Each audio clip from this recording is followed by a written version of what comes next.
Selamat pagi Inliners, kembali berjumpa dengan kami berdua untuk menghadirkan satu peristiwa banyak cerita. Dan seperti yang kita simak barusan nih, wahai anak muda di luar sana, dengarkan baik-baik ya.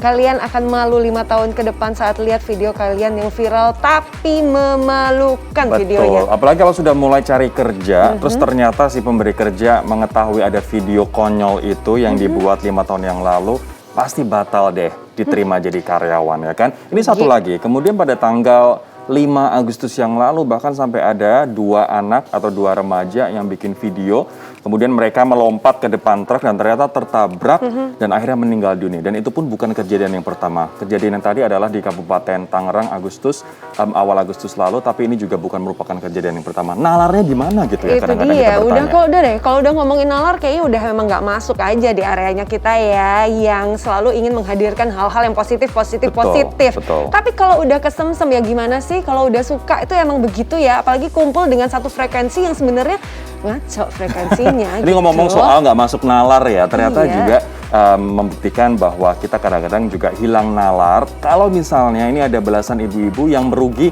hingga 44 miliar rupiah gara-gara arisan bodong. Ini kadang-kadang ketika kita investasi, arisan bukan investasi. Ketika kita ikut arisan, kita kadang-kadang nggak pakai nalar. Ya udah karena Lihat temen kok dikatakan kayaknya oke ya. betul, atau dikatakan bahwa hadiahnya atau nanti hasil arisannya sangat menggiurkan, akhirnya kita taruh deh. Betul, duit di ini situ. bahkan sampai ada yang menggadaikan tanah, menggadaikan rumah, bahkan juga sawah. Jadi memang menyedihkan sekali. Kita nanti akan lihat informasinya. Sekaligus hari ini kita juga akan membahas nih urusan kebersihan Betul. rumah, bebas dari bakteri, virus, dan para kroni-kroni. Itu nanti akan kita bahas, tapi kita simak yuk informasi soal arisan yang nggak pakai nalar tadi sampai rugi 44 M. Coba kita lihat. Aduh, banyak.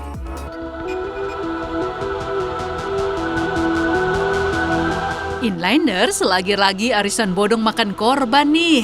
Maunya untung, malah buntung. Para korban yang kebanyakan kaum ibu ini kini cuma bisa meratapi nasib karena uang ratusan juta hingga miliaran rupiah yang mereka investasikan malah raib nggak jelas rimbanya. Duh. Kini para anggota sedang memburu Nilawati, sang penggagas arisan warga Kecamatan Sambong Blora.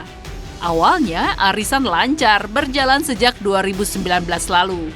Nah, bulan ini mulai seret deh tuh. Penyelenggara susah dihubungi dan kabur meninggalkan rumah. Wah, gelagatnya nggak enak nih. Akhirnya, para korban pun melaporkan kasus ini ke Polres Blora. Salah satunya Siti Lestari yang merugi hingga 1,5 miliar rupiah. Kerugian satu grup saya kurang lebih 1,5 miliar. Oh, dengan Saya pribadi kurang lebih 100 lebih. berarti 1,5 miliar itu bersama dengan Beserta grup saya. Saya ibarat kata kalau orang Jawa bilangnya itu saya itu belantiknya. berapa orang? Kurang lebih hampir 100 orang. Modal saya 250 juta. Itu modelnya dari mana, Mbak?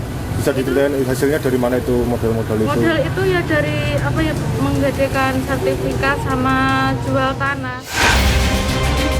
Aduh, uang arisan raib, sertifikat tanah tergadai, masih pula dikejar-kejar anggota lainnya. Beneran sudah jatuh tertimpa tangga ini mah Inliners. Ini yang paling besar berapa namanya, Den? Sekitar 35 miliar. Itu Itu dia informasinya juga sebagai pengepul.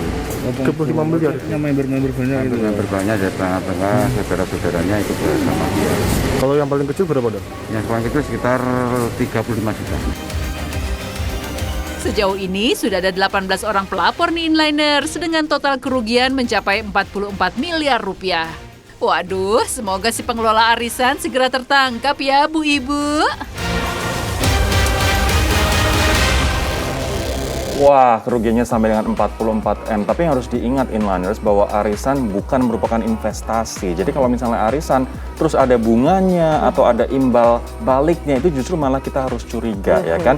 Dan tadi ada satu ibu yang kerugiannya sampai dengan 1,5 M. Nah, daripada dipakai buat arisan, mending kenapa nggak beli saham? Mending kenapa nggak misalnya beli ditaruh di deposito atau obligasi pemerintah? Atau misalnya bikin kos-kosan itu ada passive income nantinya. Betul, jadi intinya memang menjadi investasi, bukan dipakai untuk arisan, begitu ya. Tapi kalau